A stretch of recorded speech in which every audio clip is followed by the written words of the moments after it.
Hello, my name is Chuck Hill and I'm a musician from Tampa, Florida in the United States.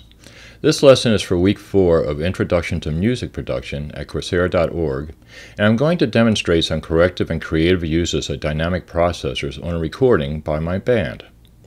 I'll be using Logic Pro version 9 in this demo. I've recorded guitar, bass, and drum tracks. The drums were recorded on 3 separate tracks, 1 mic on the kick drum and 2 overhead mics, and I routed them into a single drum submix.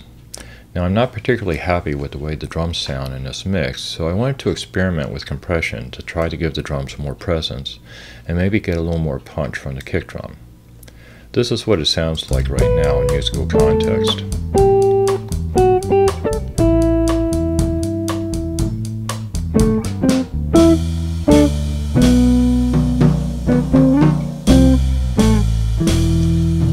I'll go ahead and solo that so we can concentrate on just the drum mix. And I'll bring up a compressor that I preloaded. It's currently bypassed, so it's not in effect. And also have settings from a previous mix session. Let's go ahead and listen again to the uncompressed drum tracks. And now I'll enable compression.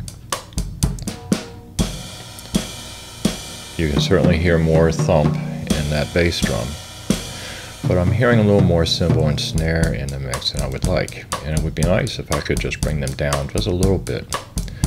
But since I only recorded the drums with 3 mics, there are limits to what I can do here.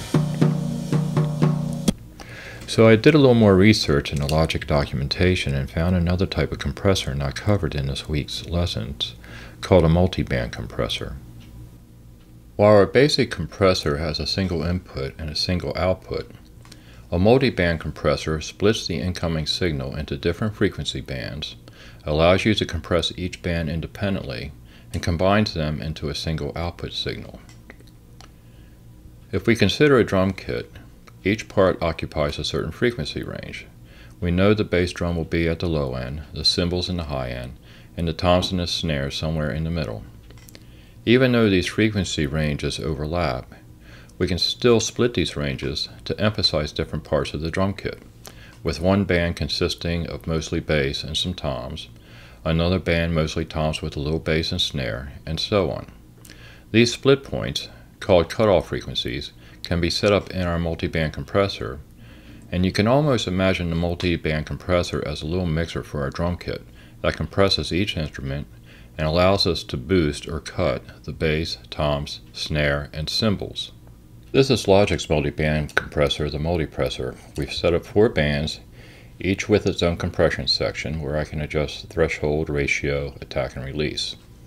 At the upper part of the window, I have a horizontal slider where I can change the cutoff frequency, and a vertical slider where I can change the gain of each band.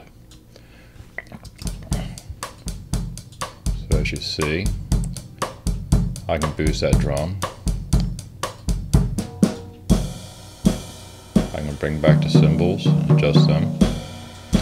And I can also solo each section, so I can work on each independently and then come back and bring everything back in.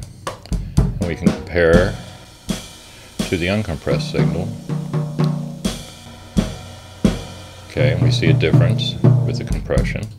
Let's go ahead and reset this, and we'll bring everything into a musical context.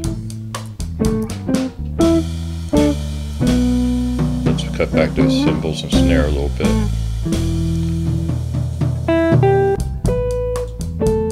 And we'll bring up the toms and the bass a little bit.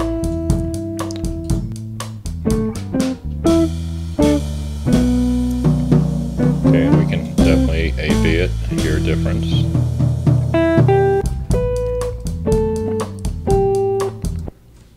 So yes, I hear a difference here, and I think it can be an improvement.